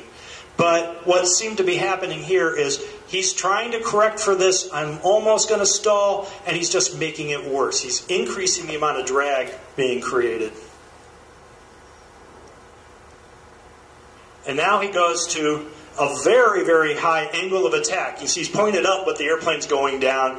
Just at that point, he had nothing really that he could do. Now, if you found yourself in a situation where you've got the nose way up and it's sinking downward, what would you do? The only thing you could do is push forward on the controls to lower the angle of attack. Unfortunately, he had some fairly significant rising terrain ahead of him. He really didn't have any options once he started his takeoff roll, or certainly when he got down maybe halfway down the runway, he's still on the ground. This is where you have to do your takeoff performance planning. Remember, he's got a heavily loaded airplane. He's got a 104 degree day. I believe the field elevation was about 2,500 feet up in central California. Nothing is working in this guy's favor. 1 o'clock in the afternoon. Maybe he ought to waited until it cooled down a little bit at night. Strangely enough, the reason that this particular incident is on video is because the local television news crew was out there doing a story about an experimental RV-8 that had stalled on takeoff earlier that same day. And they thought, oh, this is fortuitous. We have an airplane taxiing out. Let's get some background stock footage of an airplane taking off. So they videoed this airplane crashing out there. And then this became the big news item because the other one was a much less dramatic situation. And they didn't have it on film. They could put this on the first of the news. But this is a classic situation where we had an airplane enter a high angle of attack mush. It never really stalled. But he needed to recognize very, very early on in the situation that the airplane was not going to take off and needed to try to abort the takeoff before he got off the ground. Yes, sir? I just have a quick question. So, regardless of his performance of flying the plane or lack thereof, had he have done a pre-flight planning with the flight manual, would it have been plainly obvious that was not the time to go, or loading? Or yeah. The question is, had he done his pre-flight planning and did a performance calculation, would this have been obvious that he was not going to be able to take off? And the answer is yes. It was about a 2,700-foot runway, and I believe the NTSB report says that under the conditions, it would have required 3,500 foot to get to 50 foot above ground level. Even in the best of conditions, the airplane did not have the performance to be able to do it. You're right. Good point. Tom, was he overloaded as well? He was within weight, and however, it was operating with an increased maximum gross weight STC. He was within weight and within center of gravity limits toward the aft end of the CG envelope. Anyone here flown with an angle of attack indicator? Mm-hmm. All right, we've been talking a little bit about getting some of these into some of the club planes. I'm very briefly going to talk about them because this is the sort of thing we're going to see coming on maybe in the next 5 or 6 years or so. We got one. We got one already? Mm-hmm. All right, I need to go fly with it. And it's Alpha Systems like this, right? Yeah, is it the same? Oh, it's the analog gauge. Okay. Yeah. There are several different displays, and I like this particular display. It's becoming sort of the standard because it mirrors the sort of gauges that are in most military airplanes, and that's where these things come from. But I am just going to briefly talk about angle of attack indicators. We've been talking about angle of attack all along. We don't have normally an angle of attack indicator on an airplane. Airspeed is sort of a poor substitute for being able to tell exactly what the angle of attack is. Angle of attack varies with weight of the airplane, as we mentioned, with CG distribution of the airplane. Also varies with the power being developed, which is a function of the density altitude. So we have a rough idea of the speeds we want to fly on our airplane because those of you who are engineers here and those of you before you that created the performance charts gave us that sort of guidance in the handbook. We've got a rough idea of angle of attack. These things actually tell us the angle of attack as it exists at the sensor at that point, regardless of what all these variables are. So we don't have to do all that manual addition. So that's one nice thing about them. They sense and display the actual angle of attack. They account for all those variable changes, and they give us a visual means of looking at it, whether it be a gauge or something like this. This particular design has a couple of different elements. The blue light will be on by itself in a much faster than critical angle of attack situation. Typically in cruise flight, you'll see the blue light all the time. You look down there, at least know the thing's still working. These yellow chevrons pointing upward happen when you start to get to a higher angle of attack. And the circular part in the middle, sometimes called the donut, is designed to be on all by itself when you are on the proper speed for final approach or for a normal departure. That's typically the way they're calibrated. We're going to talk briefly about calibration in a minute. But normally when you're coming down final approach, you'll expect to see the donut. If you see the chevron is kind of like pointing up, and that tells me, okay, raise the nose up a little bit to make the donut come on. If I have the red chevrons pointing down, that's telling me, all right, get the nose down a little bit to get the donut on. So you have a very visual presentation. And that's what it looks like coming into Stearman Field. This was in a Cessna 182, but hey, we're all going to be one big happy family now, so that's okay. And you can see that I'm coming in on final approach. I will eventually, as I get down to about 50 feet up, I'll bring the nose up just a little bit more to make the whole donut come on. So you've got indications that means pull the nose up to get optimal. That's getting close to optimal. That's right on speed. And these things work for takeoff as well as for landing. That means get the nose down. There are some issues with angle of attack. Everybody, that's the big thing now. If we get angle of attack indicators in our airplanes, we'll eliminate loss of control accidents. I don't think so. A couple of issues with them. First is in order to fly those speeds, well, I've got it there in that picture. In order to fly those speeds, there we go, you're going to be flying the airplane more slowly than you normally would. Most pilots fly faster than the book really tells us to fly, and at lower angles of attack than we need to for optimal performance. So unless you are willing to fly at those slower speeds, you really don't get a whole lot of additional information from this. You can use these to be get the maximum performance out of the airplane, but if you don't change the way you fly just because you have it on board, it's not going to change much. Another big issue is that they are individually calibrated. There is no set standard. I can't take this thing out of the box, stick it in my airplane, and have it ready to go. I have to actually go through a rather laborious process of test flying the aircraft. Go out there and precisely fly indicated air speeds and consequently angles of attack, and push and hold a calibration button. So I have to go out there and hover on the edge of a stall to show this thing that, oh, this is what the edge of a stall looks like. And if I'm not as good as a test pilot as you are, I'm not going to get the same result. Further, I do know a number of pilots in Bonanzas primarily that have these things installed, and they make allowance for personal preference. I like to have the whole, some guy will say, I like to have the whole donut showing when I'm on final approach for a normal approach. And the next guy says, well, I want the whole donut to be illuminated when I'm coming in for a short field landing. I want it to indicate one way in these conditions, and somebody else says I want it to indicate the other way. The point is that we could put an angle of attack device in every one of our club airplanes and conceivably have different indications from one airplane to another, and no standardization. We'd have to be very careful about standardizing the calibration of them. Another big issue I have with them is the fact that, like a stall warning horn, these have a single sensor. Usually they have to be mounted outside of the propeller arc. They're usually mounted out fairly far out on the wing, or in twin-engine airplanes, they can put them under the nose. But what that will be doing is sensing the angle of attack on that wing at that point. If it's calibrated whatever way you calibrate it, that gives you good data as long as you are in coordinated flight. Unfortunately, if you go in uncoordinated flight, you're sloppy with the rudder, which tends to correlate with a lot of stalling accidents, at least we think so. If you're sloppy with the rudder, you will have an angle of attack on one wing, you'll have a different angle of attack on the other wing, and you won't be able to tell necessarily that you're getting close to a stall situation. I've actually suggested this to the folks that make Alpha systems, that the ultimate fix would be to have two of these sensors, one on each wing, and one display in the cockpit and a processor, and all it would do is say, this one's at 15 degrees angle of attack, this one's at 12 degrees angle of attack, so I'm going to give you the indication for the higher of the two.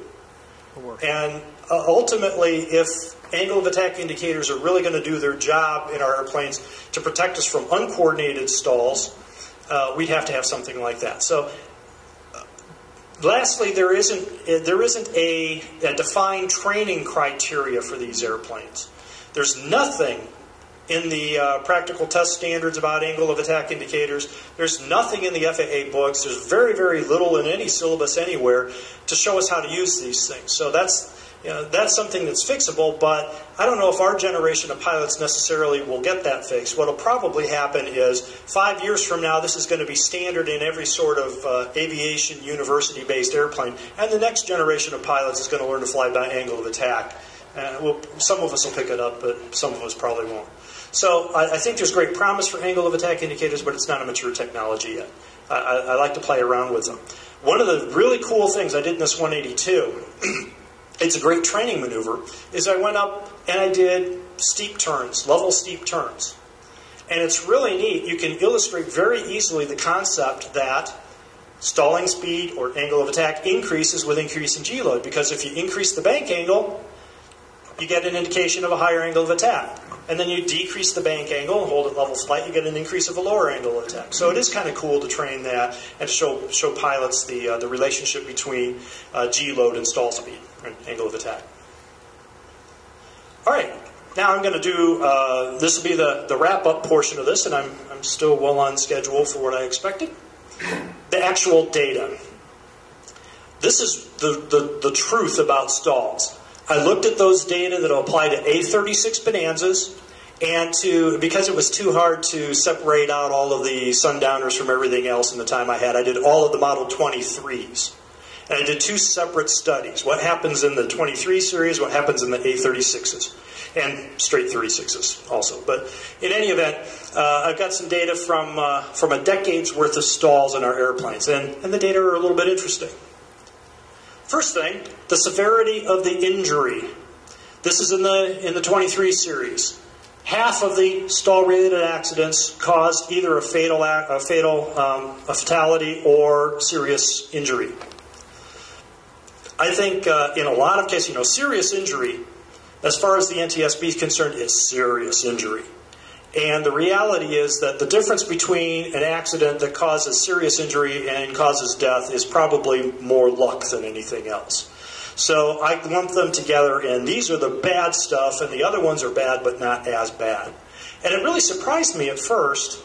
Half of the stalls in Sundowners are survivable. Did you expect that? We tend to... You did? Oh, okay. How many crashes?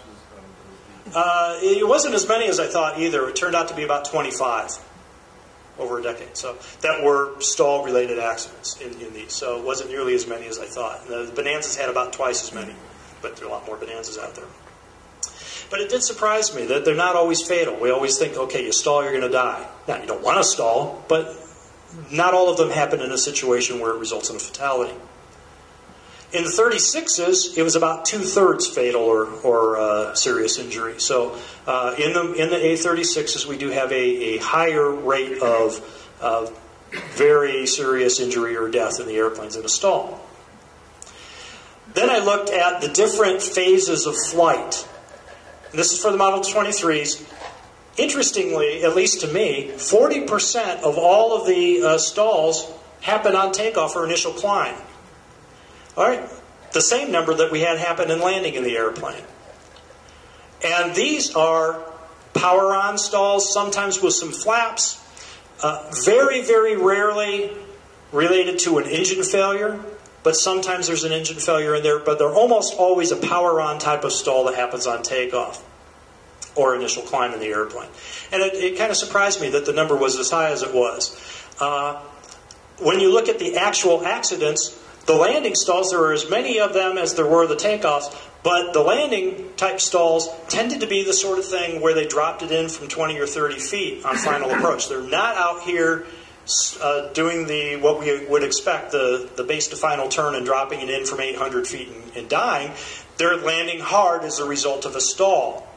but it doesn't hurt somebody. So surprisingly, from what the data showed me was, what we think is the real threat is not the real threat. This is where we have a lot more exposure to problems. And then balk landing and missed approach is another 20%. So here we have a 2-to-1 ratio of power on stalls to power off stalls. Typically these are power on, these are power on, those are power off. There are some exceptions to the rule, but that really surprised me. We train for power on stalls, and then or power off stalls, and then we don't train power on stalls because the way we train, it's uncomfortable. We'll go out there and we'll just do another stall, do another stall, do another stall, now do it with a little bit of a bank angle. Now we're going to do the power on stall. That worked. We did that one time. You've got good responses. We're not going to do that anymore. That's the way we tend to train stalls in our airplanes. We need to be emphasizing the power on stalls and the go-arounds a lot more than we have been. In the A-36s, 45% were on takeoff. A number of them were cruise and maneuvering accidents. Many of these were icing-related mishaps. You know, the Sundowner guys, they're not usually out there in the real bad weather. The A-36 guys tend to press it a lot more, and we get exposed to a lot more details. And most of these cruise maneuvering type stalls were after ice accumulation on the airplane. Balk landing and missed approach gives you just about that many, and landing power off stalls was only about 18% of the total. So again, what we think is the hazard really hasn't been the hazard historically in our airplanes. Now, engine failures. Of all of the stalls in the Sundowners and the Musketeers and such, it was 50-50 whether or not it was the result of an engine failure. And this is where I derive an axiom. Engine failures do not kill pilots. Stalling the airplane after the engine quits is what kills pilots. We get so distracted by the engine failure situation that we don't maintain control of the airplane. That's why we have to practice stalls a lot, so that we instinctively know what the indications are. So when we're in an extremely high-stress environment, we're trying to put this airplane on the ground because the engine quit, we can still recognize when it's going to stall. And we can recognize that even though I'm pointed downward, I'm now at a high angle of attack, and I need to get the angle of attack downward. Historically, in our airplanes, and just about all general aviation airplanes, if you maintain wings level at the lowest safe flying speed when you touch down, you will tend to survive it. There's a whole lot out there in front of you that's going to plow stuff out of your way. The airplane's designed to protect us when we go in straight in. But if you stall the airplane, all bets are off. And half of the stalls in the Sundowners resulted in from an engine failure scenario. Of those, about a quarter of all of the accidents were fuel related. Why did the engine quit? Because the pilot ran out of fuel or did not manage the fuel properly. If you take care of the fuel, you'll eliminate a quarter of the stall accidents right there. All right. Now, let's take the power off stall, the engine failure stalls out of the mix to see what really happens out there. As I said, we had some engine failure on takeoff, so 20% of the remaining stalls are takeoff type stalls. We now start to see a big group here in missed approaches and go-arounds. And this is the real threat in the Sundowners and the other Model 23 airplanes. When they stall, they tend to stall either on takeoff or on a go-around. It's a high-power, high-angle of attack departure, not what we would normally expect. A-36s. I heard about a quarter of those were power losses. And 14% of the total of them were, 60% of the engine failures were fuel. Lots and lots and lots of fuel-related engine failures in A-36s across the fleet. So again, keep the fuel turned on, and you're going to eliminate a good chunk of the stall threat. This is the one, and we're wrapping it up here, this is the one that really surprised me, because we all think the stall that's going to get us is coming in on final approach, and when you came in here, and I did when I first started looking at these data, we all thought it was that base to final turn with a power off. The stall that's going to get you is a power on stall. 2/3 of the stalls in the Model 23s, and almost every single one that has ever occurred in an A-36 in the last decade was a power on type of stall. It's a lot different from what we've been trained. So, the truth about stalls. The airplane will not stall unless you make it stall. It will descend if you let it, and that might not be a good thing, but you've got to be forcibly resisting the airplane's natural tendency to descend to make the airplane stall. It's your fault if it stalls. Banking under a G-load increases the speed at which you reach the critical angle of attack, but only if you maintain level flight. If you let the nose go down, bank angle has nothing to do with the speed, or with the stalling. The more flap you use, the more dynamic the stall. So if you are doing a short field takeoff, be especially attuned to stall indications. It's going to happen more quickly, and when it does happen, it's going to be a much more dramatic departure from controlled flight. As we saw in the video, a mush is as bad as a stall. I do this a lot in E36s before I realized what was really going on. You go out there and you're going to try to stall with a guy. Usually a power-on stall is when this happens. You've got two people on board the airplane. The center of gravity is way toward the front end. You've got maybe a half or better tanks of fuel on board. You don't have anything in the back of the airplane. So the angle of attack is going to be way, way up there. And if you practice stalls the way that I used to practice stalls, and most people practice power-on stalls, you're pointing up like that, and it might not ever stall. You reach that maximum elevator stop, and it hasn't quite stalled yet. And so have you ever seen this? You've been trying to practice a stall, and the nose won't drop, but you see the vertical speed go like that. You're in a mush. So you have to watch for that on takeoff also. If you're taking off, especially with a heavy load, or on a hot day, or a combination of the two of them, watch for the proper vertical speed. If you don't get the vertical speed you expect, lower the angle of attack, because you can mush it in, and as we said, a mush is as bad as a stall. Uncoordinated flight increases the angle of attack on one wing versus the other, so you may or may not get good stall warning, whether you're using an angle of attack indicator or you're using the traditional stall warning horn. Actually, one of our ABS members suggested that, okay, we've got the stall warning horn on the left wing. If I'm going to put an angle of attack indicator in my airplane, I want to put the probe out on the right wing, so I've got either a buzzer or an AOA. Okay, maybe that's a good mitigation. Model 23's 2/3 of the stalls were power-on stalls. 60% of them happen on takeoff, go-around, or missed approach. Not where we're training them, but it's where it's getting people. And half of the stalls happen with an engine failure. Half of those were because of bad fuel management. So that's something we can fix if we just pay attention to our fuel. In the 36s, almost 90% of the stalls are power-on stalls. We don't expect that at all. Did you expect that? I sure did. Occurred in the last decade is a power-on stall. 63% of them happen on takeoff, go around, or missed approach, which is most of the situations where we have power on. The other ones were those cruise and route sort of things that were primarily icing situations. The power's on, but it just can't sustain flight. And then about a quarter of all the stalls that occurred in that decade were because of fuel management issues. Pay attention to the fuel, we'll eliminate a lot of the stalls. And that's it. Fuel will help us prevent some stalls. Be prepared, practice your stalls enough so that you know the indications. You just subconsciously pick up the fact that, okay, I'm having to pull hard, I'm having to push with the rudder, noise is getting quieter, so that if you're in a situation like a power loss where you're really distracted, you might have another degree of safety here. You might be able to detect the impending stall a little bit more sooner. Density altitude is a factor in a lot of stalls, so if you're flying out, this is one of the reasons that we have the club rule about mountain flying checkout. Yeah, you get some unusual wind patterns out there to be concerned about, but we also have density altitude effects on airplane performance, and what we learn as our natural reactions down here at lower elevations might not be exactly the right thing to do up there. Pitch attitudes are extremely important. If you don't know the approximate pitch attitude to aim for on takeoff and a go-around, either by looking at the instrument or by looking outside of the airplane and being able to judge that, then go out, get some altitude, practice some of these maneuvers, and consciously take a look and see, well, what does it really look like outside when I'm at the first part at the speed I would be at in a go-around. Aim for those pitch attitudes. Consciously aim for those pitch attitudes in a go-around to avoid a high angle of attack situation.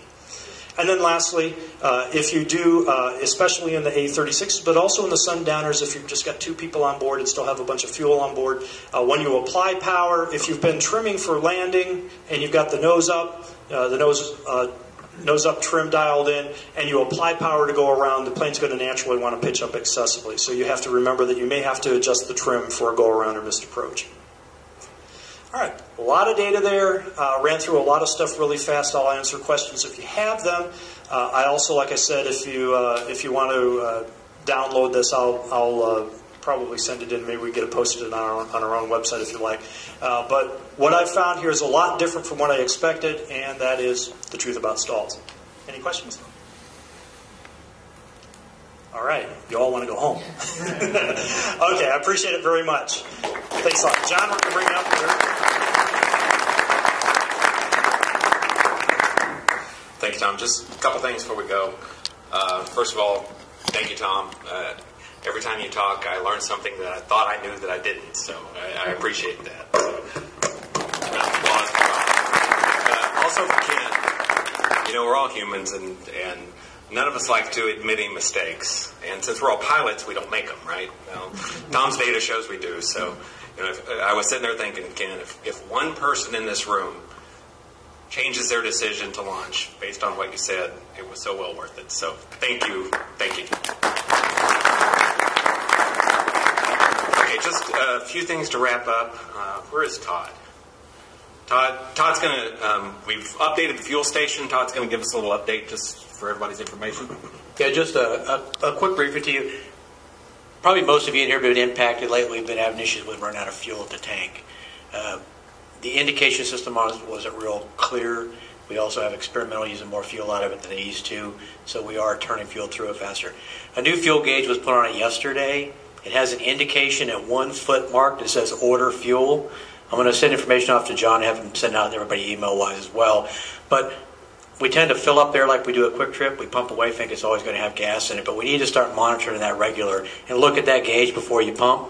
Make sure it's above 1 foot indication on there, and we'll maintain it. If you see it at that level or below, make sure you let somebody know. Because if we know about it, weekends, long weekends, holidays, we do not have a fueling operation out here. We have one person that maintains the fueling on that, and he's like a machine. And we take him out, that's when we run out of fuel. Thank you, Doug. One other thing, Ken. So there's two other topics I want to mention for the Chief CFI. The perpetual questions of the Baron and hangar space. So Ken's going to give us an update on the Baron. A long, long time ago in a land far, far away. Seriously, there were conversations going on for a long time now. I think it spanned maybe 3.5 boards about the Baron. And the deal right now is cold in that we've got radio silence from the owner of the plane. I've long suspected in my conversations with him that he's sentimentally attached to the airplane. It was his father's. His father's passed away now, so he's holding on to it. That's my opinion. The last call I got was, hey, let's do this. Let's get it going this weekend. That was a Tuesday. I need the hangar space to work on other projects. I'll get you a list tomorrow. Well, that's been several months ago now. So at this point, we're not actively pursuing Baron, especially the E55 that we had identified any longer. We do have some avionics that have been donated to the club by Garmin, and there's a committee appointed by John, I think led by Tony, that is looking at the best way to integrate that Garmin equipment into the fleet that we have now to upgrade our existing airplanes. So, any questions or anything? It just never happened. Okay, thank you. Thank you. And unfortunately, hangar space is about the same situation as the Baron right now. So what we were working on with hangar space, there was a bunch of moving pieces with the company when we were originally going to sell the TCs for the 4000 and the Premier. That was going to move some planes out of B-31 so we could move some planes out of Beach North into B-31 and we could get some hangar space from Beach North. Well, since the Textron situation, that's all boot now. So we're just going to have to wait and see. We do have agreement with the guys either in B-31 or Beach North that when there's space available, we can pull some planes in. So if there's weather coming up and you're going to fly out the next morning early, we can check and see if there's hangar space that we can put some planes in just to keep them out of the weather. But unfortunately, that's the situation we're in right now until we get through the Textron buyout and see where things fall. So, any questions? And last but not least, on the Chief CFI, we have selected a new Chief CFI. We had a selection committee, thanks to Tom and Bill Mills for helping out there. We've selected Peter Gracie to be the new Chief CFI. For those of you who don't know Peter, he's an experimental test pilot, works out of B-31. Unfortunately, he's not here tonight because he had to go Tuesday down to Uvalde. He's working the PD-440 program. So I'm going to try and get him to the next bingo so everybody can meet him. But we're really happy to have Peter on board, and I think he's going to do a great job. So, any questions? All right, thanks for all attending. That's a wrap.